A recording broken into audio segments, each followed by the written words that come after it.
وتعاونوا على البر والتقوى ولا تعاونوا على الإثم والعدوان واتقوا الله إن الله شديد العقاب.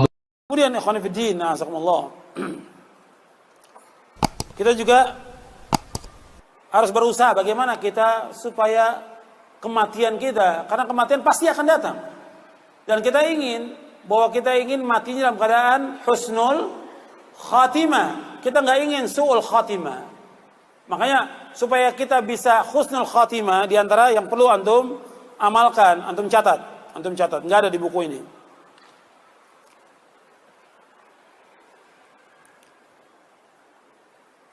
Kita semua ingin matinya dalam keadaan husnul khatimah, dalam keadaan baik. Karena seluruhnya apa yang kita lakukan itu yang paling penting akhirnya. Bagaimana akhirnya? Sebab Nabi bersabda, innamal a'malu bil khawatim. Hadis sahih Bukhari Muslim. Sesungguhnya amal itu tergantung kepada apa? Akhirnya baik atau tidak dia. Makanya untuk bisa mencapai husnul khatimah, yang pertama takut kepada Allah. Yang pertama, takut kepada Allah.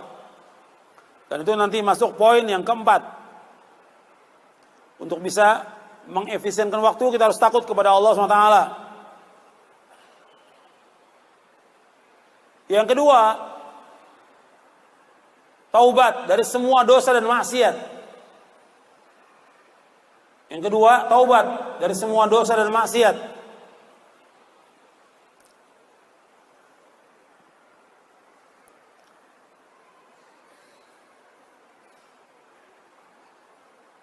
Taubat dari semua dosa dan maksiat. Dan taubat ini harus segera, nggak boleh ditunda. Allah berfirman, wa tubu ilallahi jami'an ayyuhal mu'minun la'allakum tuflihun. Bertaubatlah kalian semuanya wahai yang beriman, agar kalian menjadi orang yang sukses. Allah juga berfirman, ya ayyuhalladzina amanu tubu ilallahi taubatan nasuha. Wahai orang beriman, taubatlah kepada Allah dengan taubat yang jujur, taubat yang benar, taubat yang ikhlas. Taubat yang tidak diulangi lagi perbuatan dosa. Segera, kata Imam Ibnu Qayyim, taubat itu merupakan awal perjalanan seorang mukmin, pertengahan dan akhir. Jadi kita harus segera taubat. Itu disebutkan oleh beliau dalam kitabnya Madarijus Salikin. Kemudian yang ketiga berdoa agar kita ditetapkan di atas kebenaran. Dan juga ditetapkan dalam melakukan amal-amal saleh. Ditetapkan di atas kebenaran dan ditetapkan dalam melakukan amal-amal saleh. Seperti doa Nabi yang terbanyak, Nabi berdoa, ya muqallibal qulub, tsabbit qalbi ala dinik. Ya muqallibal qulub, tsabbit qalbi ala dinik. Ya muqallibal qulub, tsabbit qalbi ala dinik. Ya Allah, yang membolak-balikan hati, tetapkan hatiku dalam agamamu. Itu yang paling banyak Nabi berdoa. Atau ya musarrifal qulub, sarrif qulubana ala ta'atik.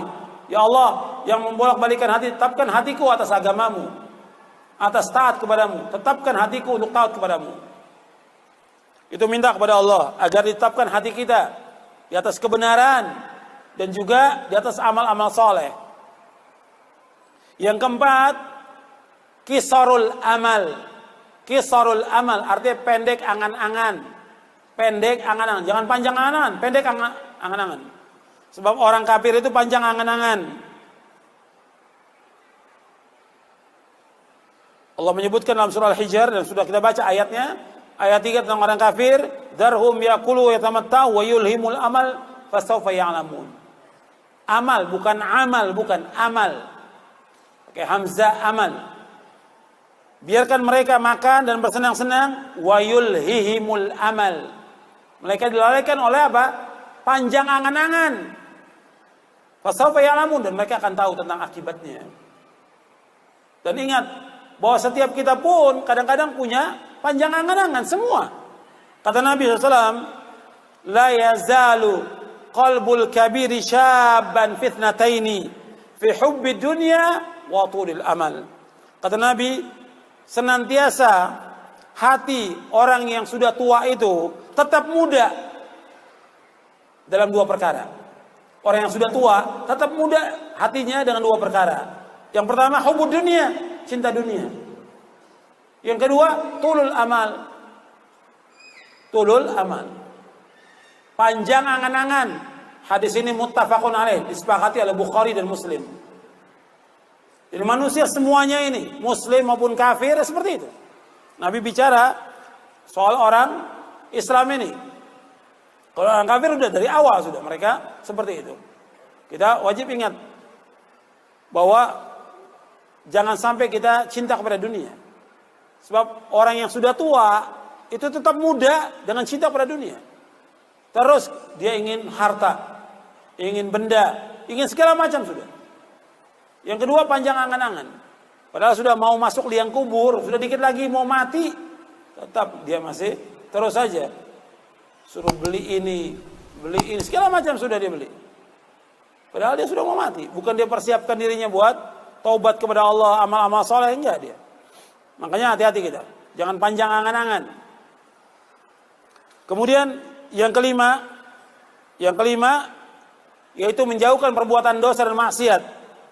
Kalau tadi yang kedua taubat, kalau yang kedua tadi taubat, yang kelima yaitu kita harus menjauhkan perbuatan dosa dan maksiat. Kalau kita terus menjauhkan perbuatan dosa dan maksiat, mudah-mudahan kita husnul khatimah. Kalau kita terbiasa dalam perbuatan dosa, bukan mustahil orang itu nanti akan mati dalam keadaan berbuat dosa. Betapa banyak orang-orang yang mati dalam keadaan berbuat dosa. Ada yang mati dalam keadaan minum khamar, ada yang mati ketika berzina, ada yang mati ketika dia meninggalkan sholat, ada yang mati ketika dia mengambil harta orang lain, ada yang mati ketika dia korupsi, ada yang mati dalam keadaan berbuat maksiat dan yang lainnya. Maka itu hati-hati, jauhkan perbuatan dosa dan maksiat, jangan dianggap remeh. Karena semua dosa dan maksiat semuanya adalah penyakit. Antum bisa baca bukunya Ibnu Qayyim, Ad-Da' wa Dawa, penyakit dan obatnya. Yang keenam, as-sabru al-masaib. Yang keenam, kalau kita ingin husnul khatimah, kita sabar atas musibah.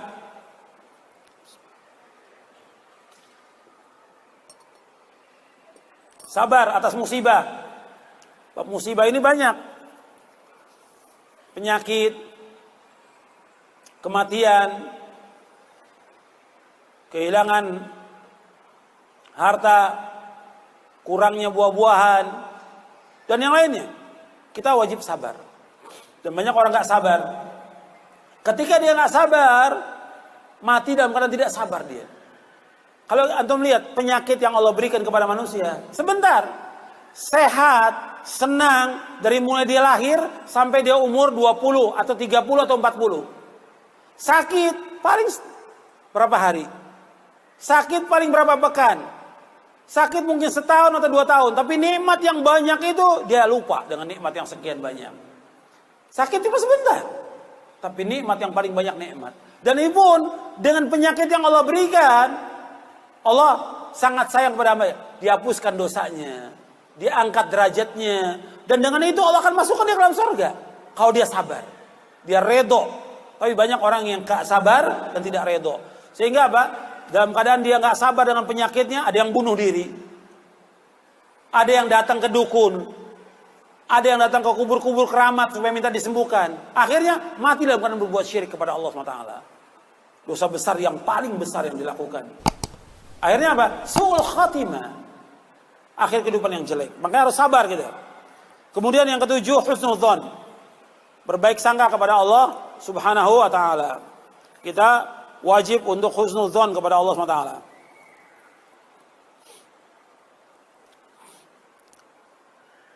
Yaitu diantara cara-cara untuk mendapatkan husnul khatimah. Selanjutnya, kita harus takut kepada Allah untuk bisa efisien terhadap waktu ini.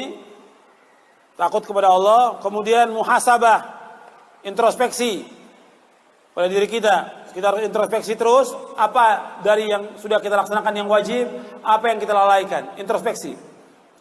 Sebab Allah berfirman, ya ayyuhalladzina amanu taqullaha wa la tanzur nafsum ma qaddamat lighad wa taqullaha innallaha khabirum bima ta'malun.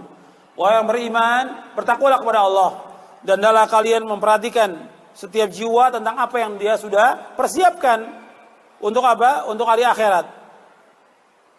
Apa yang dipersiapkan? Bertakwalah kepada Allah dan Allah mengetahui apa yang kalian kerjakan. Jadi kita harus muhasabah. Kemudian yang keenam, berdoa kepada Allah. Selalu berdoa agar Allah memberikan kepada kita taufik, memberikan kepada kita kemudahan. Dan saya sebutkan di sini, kita berdoa kepada Allah agar Allah memberikan kepada kita kemudahan untuk bisa mengatur waktu, mudah untuk tunduk kepada Allah, agar lisan kita jujur, anggota tubuh kita khusyuk, dan diberikan taufik oleh Allah untuk bisa menjaga waktu. Doa kepada Allah siang dan malam. Kemudian yang ketujuh, memupuk semangat yang tinggi. Dan doa ini penting, doa ini manfaat ya. Jadi kita harus berdoa dan Allah menyuruh kita untuk berdoa. Wa qala rabbukum ud'uni astajib lakum. Berdoakan kepada aku akan kabulkan doa kalian. Makanya kalau kita belum bisa mengatur waktu, doa kepada Allah agar kita bisa mengatur waktu. Tinggal antum berusaha untuk mengatur waktu itu dengan sebaik-baiknya setiap hari. Robah pola hidup kita, harus kita robah. Kemudian memupuk semangat yang tinggi. Seorang mukmin itu harus semangat tinggi dalam berbuat kebajikan. Nggak boleh lemah, nggak boleh malas, nggak boleh futur. Seorang mukmin nggak boleh lemas. Seorang mukmin nggak boleh malas, nggak boleh lemah, nggak boleh futur. Perhatikan itu. Kadang-kadang dia lemah, nggak semangat. Ini faktornya karena kurang keikhlasan dia kepada Allah. Faktornya karena kurang ikhlas. Dan kurang dia menuntut ilmu syar'i. Dan juga kurang mengamalkan ilmu syar'i. Maka dia harus semangat. Orang mukmin harus semangat. Dan berlomba-lomba dalam kebajikan. Gak boleh dia lemah. Terus. Dia harus berusaha yang terbaik. Kalau dia mencari nafkah, dia semangat. Dagang semangat. Kenapa untuk ngaji gak semangat? Kenapa nuntut ilmu gak semangat? Kenapa baca Quran gak semangat? Kenapa melakukan amal soleh gak semangat? Kenapa bersedekah gak semangat? Kenapa berbuat baik kepada orang tua gak semangat? Kenapa bangun malam gak semangat? Kenapa? Berarti semua amal-amal soleh. Antum lihat sini. Para nabi dan rasul yang mereka sudah dijamin dengan sorga, mereka gak berpangku tangan. Saya sudah dapat jaminan sorga, udah cukup, udah gak perlu lagi beramal soleh. Tidak. Hatta Nabi Muhammad SAW terus melakukan amal-amal soleh. Nabi-nabi, antum lihat di sini di dalam surah Al-Anbiya ayat 90, mereka semangat. Innahum kanu yusari'una fil khairat wa yad'una raghaba wa rahaba wa kanu lana khashi'in. Mereka para nabi dan rasul bersegera dalam melakukan kebaikan-kebaikan dan berdoa kepada kami. Pada waktu mereka berdoa kepada kami dalam keadaan takut dan harap. Dan mereka khusyuk kepada kami. Jadi mereka ini adalah orang-orang yang semangat dalam berbuat kebajikan. Dan Nabi juga bersabda SAW, Inna Allah Ta'ala karimun yuhibbul karam wa yuhibbu ma'alil akhlaq wa yakrahu sifsafaha. Allah itu karim, Allah itu mulia. Allah mencintai orang yang karim, yang dermawan. Allah mencintai akhlak yang tinggi, akhlak yang mulia, dan Allah membenci perkara-perkara yang rendah dan hina. Ada ini sahih ya Tabrani dalam kitabnya Mu'jamul Kabir, Abu Nuaim dalam kitabnya Hilyatul Auliya. Jadi Allah itu karim, dermawan. Allah mencintai orang-orang yang dermawan. Allah juga mencintai akhlak yang mulia, yang tinggi, dan Allah membenci akhlak yang rendah. Kalau kita lemah, malas, ini akhlak yang rendah. Lemah, nggak semangat, malas, ini akhlak yang rendah. Allah mencintai akhlak yang mulia. Dan Allah tidak suka kepada akhlak yang rendah. Kita harus bersemangat dalam kita menuntut ilmu. Semangat dalam menggunakan waktu kita untuk melakukan amal soleh. Jangan lemah kita. Nabi juga bersabda SAW, Al-mu'minul qawiyyu khairun wa ahabbu ilallah minal mu'minid dha'if wa fi kullin khairun ihris ala ma yanfa'uka wasta'in bila wala ta'jaz. Orang mukmin yang kuat lebih baik dan lebih dicintai oleh Allah daripada mukmin yang lemah. Dua-duanya ada kebaikan. Masalah imannya. Kata Nabi, ihris ala ma yanfa'uka. Berkemauan keras kepada yang bermanfaat bagi kamu. Wasta'in billah, minta tolong kepada Allah, wala ta'jaz, jangan lemah. Jadi kita harus punya kemauan yang keras dan minta tolong kepada Allah dan jangan lemah. Kemudian saya sebutkan di sini diantaranya kita harus banyak membaca Al-Quran, baca hadis Nabi, membaca kisah orang-orang yang soleh. Kemudian juga berdoa kepada Allah. Kemudian juga membaca dan mengingat tentang keadaan hari kiamat, surga, neraka. Kemudian melaksanakan ketaatan dan sabar, istiqomah, dan selalu berpikir untuk yang bermanfaat.